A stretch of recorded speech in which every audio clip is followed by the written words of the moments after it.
मिम्मा वो पेंडू सा है, मैं उससे शादी नहीं करनी। अफशा अपनी माँ से कह रही भी। माँ ने प्यार से कहा, बेटी वो तुम्हारा कज़न है, अच्छा लड़का है, क्यों शादी नहीं करनी।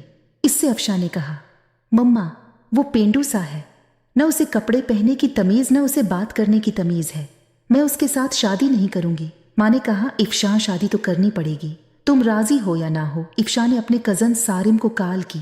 कहा, सारिम मैं तुमसे शादी नहीं करना चाहती, तुम शादी से इनकार कर दो। सारिम ने कहा, मैं माँ बाप की मर्जी के खिलाफ नहीं जा सकता। इफ्शा ने कहा, मैं तुम्हारे साथ जिंदगी भर नहीं रह सकती। सारिम ने कहा, तुम खुद इनकार कर दो, मैं तो कुछ न कहने वाला।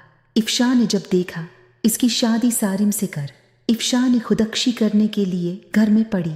मिडलीन की काफ़ी सारी टीबल्ट खा ली। अस्पताल के गए डॉक्टर्स ने मादावाश किया, जान बच गई।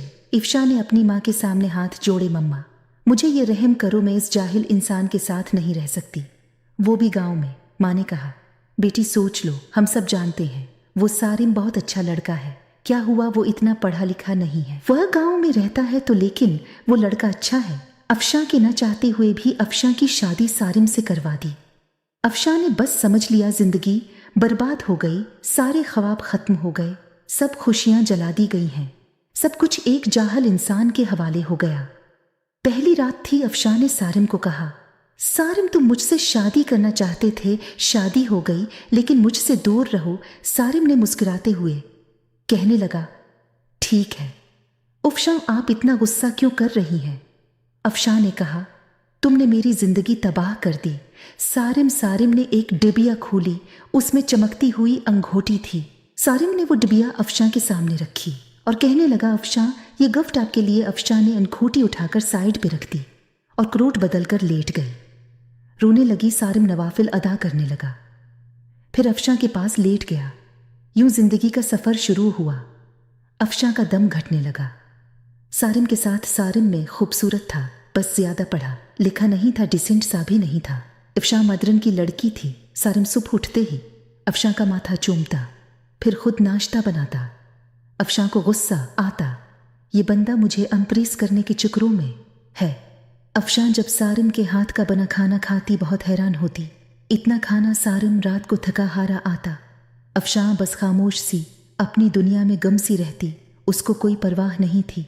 सारिम भी अफशा को कुछ न कहता था, घर आकर खाना बनाता, अफशा को खाना देता। अफशा पत्थर दिल थी, शायद न घर की सफाई करती, न वो कभी सारिम के कपड़े सफाई करती। सारिम अपने काम खुद करता। साल गुजर गया। सारिम अफशा की हर बेरखी चोम कर बर्दाश्त करता। अफशा को यूं लगता था एक बद्दू सा इंसान पले पड़ गया है। सारिम चौंकी।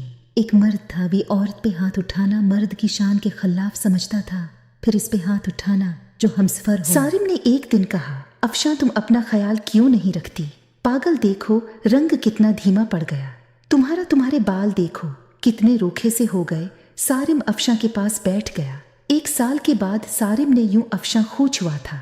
अफशा के बालों में आयल लगाने लगा।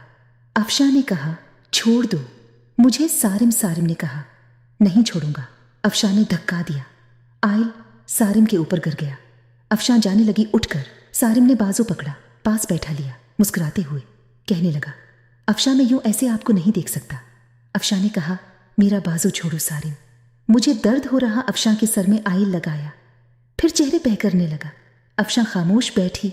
सारिम ने मुस्कुराते हुए कहा, चडिल जाओ, अब शावर लेकर आओ और पनक डर में पहनो, मैं तुम्हारी फीवट बिरयानी तैयार करता हूँ। सारिम बिरयानी बनाने चला जाता है और अफशा उठकर नहाने चली जाती है। नहाते नहाते अफशा का पांव फिसल जाता है और उसके सर चोट लग जाती है, जिससे वो बेहोश हो जाती है। सारिम अफशा की चीख आवाज सुन के आता है तो देखता है कि दरवाजे के नीचे से खून बाहर आ रहा है। सारिम काफी घबरा जाता है और दरवाजे को धक्का मार के दरवाजा तोड़ देता है। सारिम जब अंदर जाता है तो अफशा बगैर कपड़ों जमीन पर खून में लिथपथ पड़ी होती है। सारिम अफशा को उठाता और उसे की मुना पे पानी के छींटे मारता है कि किसी तरह अफशा को होश आ जाए। सारिम रो रहा होता है कि अचानक अफशा की आंख खुलती है।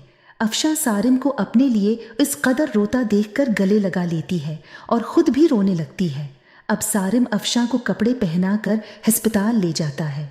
अस्पताल से वापसी दोनों आइसक्रीम खाते हैं। अफशां का रवैया सारिम के साथ बहुत हद तक बेहतर हो जाता है और अफशां को पता चलता है कि उसके माँ बाप का फैसला गलत नहीं था।